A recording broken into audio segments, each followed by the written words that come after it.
orange. Last year we tasked you with building the cellar. What? You didn't build the tornado shelter? Where did all the money we gave you go? Definitely not towards these sweet kicks and chains. You don't have feet or a neck! Guys, I hate to break this up, but Knife NATO! Yeah!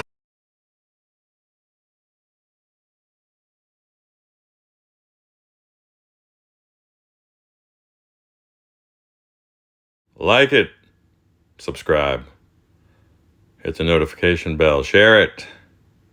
Let me know what you think. Bye. Oh, that's not right.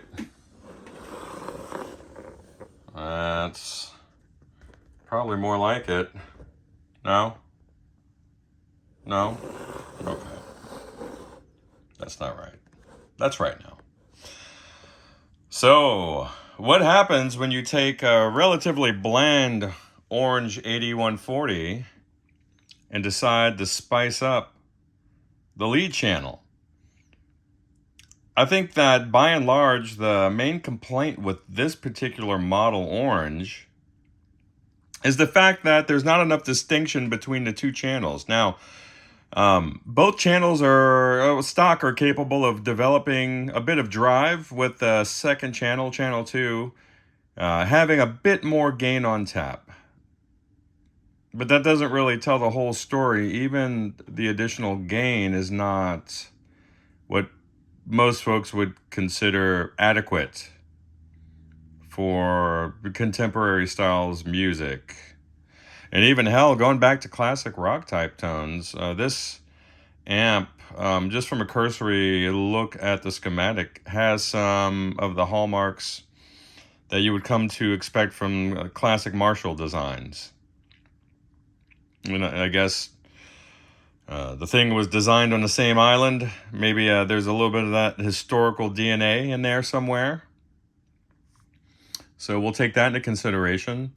And having said that, you would expect some of the same mods that would be impactful with the old Marshall stuff to be equally effective with the orange stuff. All things being equal, right? So I have a before and after. I'm into this already. And as you can probably see, I'm struggling with my camera mount today. But I've made a few mods. I'm about to whip out the Decade box and see if I can finish tailoring the gain staging for the drive channel. I'm about 90% there. Already, if this amp would have left the factory this way, I think it would be good to go. I like it a lot, but I want to see if I can get a little more range out of it. I've only got 2 gain stages to play with. I'm not going to be cutting traces or jumping anything. I don't think there's a cold clipper circuit before the cathode follower driving the tone stack. I'll take a deeper dive into the schematic. Maybe if I have time, I'll pull that up on the computer monitor, and we'll see what we can do. But got a new toy here that we can explore together on another video. You know what that is. It's a function generator. And if you know me, you know I love the Japanese stuff. I love Japanese sports cars. I used to autocross. Had 2 old MR2s. I'm a sucker for 2-seaters, man. Had a 1988 supercharged MR2 that I miss so much. I had a 93 turbo that I also miss for different reasons. Had a S2000. Then I moved over to American stuff. I had a 485 horsepower modded Mustang GT with a Coyote. I just missed the stuff. Now I won't even say what I'm driving now. Let's not even talk about it. But speaking of the Japanese stuff, most people will tell you to steer clear of using a function generator for audio work. But I will say nay. It's handy to have a sweep function. A lot of this stuff is quite handy, as a matter of fact. So, and you could actually, maybe I'll show you this. There's a trick where you can use these as a very stable power supply. But let's not get into that now. We're talking about this this orange here. Let's get back on track there, DeSalvo. And we'll get this camera stand sorted out. And I'll get back to you. Bye.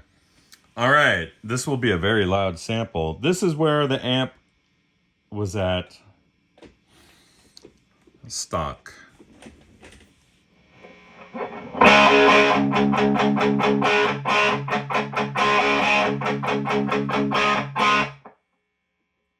This is where it's at now.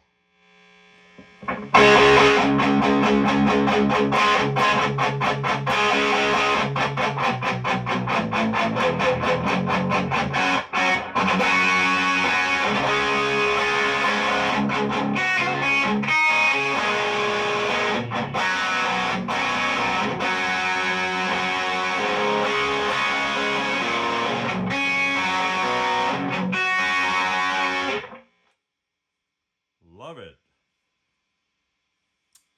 I'd like to see if I could thicken it up a bit. Now, granted, I'm running two Celestion G12K100s, naked, without a box, for wired in parallel for a total of 8 ohms. So that suits the amp, but I think we can get a little bit more thickness and saturation, just so the player will have the option. Though I believe he's running a boost. Let's just see if we can get this guy to get the amp straight up without having to drive it. And then you can tweak the gain knob as God intended. Bye. All right, we're getting there.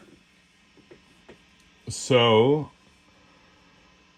on the second stage, if I add another 8 microfarads of capacitance to the cathode bypass cap, the thickness I want is there. This is just my guitar rolling up.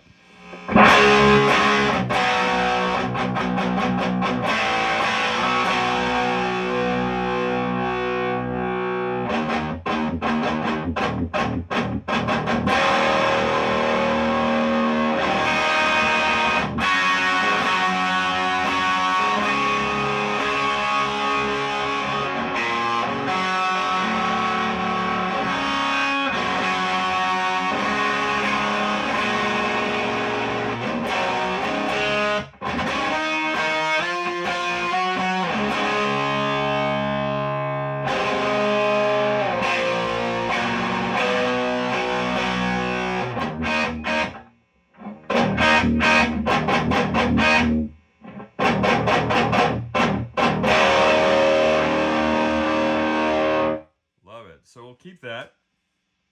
It's a little bright. Let's see if I could do a little filtering on the plate supply. Figure maybe a 0.001, 0.002. Let's experiment with that. Maybe we'll tweak the plate supplies for one of the other gain stages, to see if we can get a little different texture out of it. But I love where it is now. I'm fine with it now. But report back. Bye. All right, so let's see the impact that having a 1 nanofarad filter across the plate on a second gain stage of the drive channel will have overall. Again, here's before, and that's just old EMI and noisy room stuff here.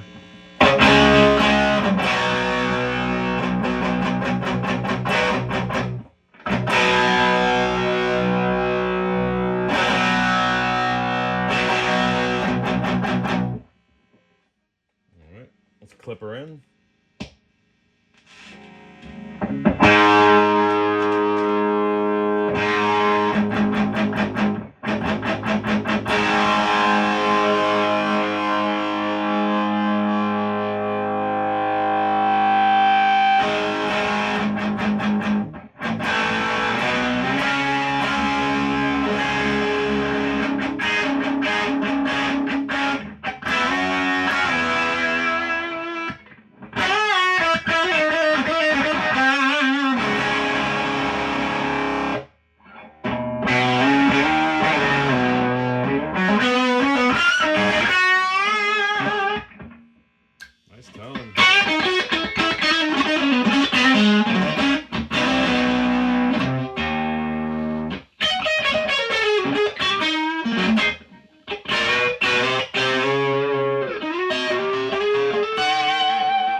on the first stage. Yeah, we're gonna bypass this mod. You could hear it completely dulls the high end. Listen for the hiss in the background. 3, 2, 1. Hear that? Listen. Here's the hiss. Now it's gone. Not a fan. Let me noodle on this a bit more. All right, this is it. What a beast. Here's channel 1, same settings. Channel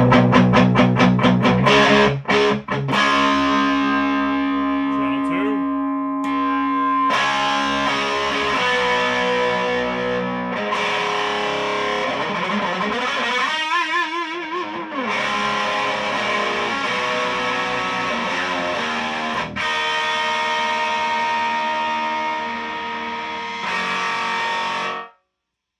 Well, we need to tune her up, but you know, you get the idea.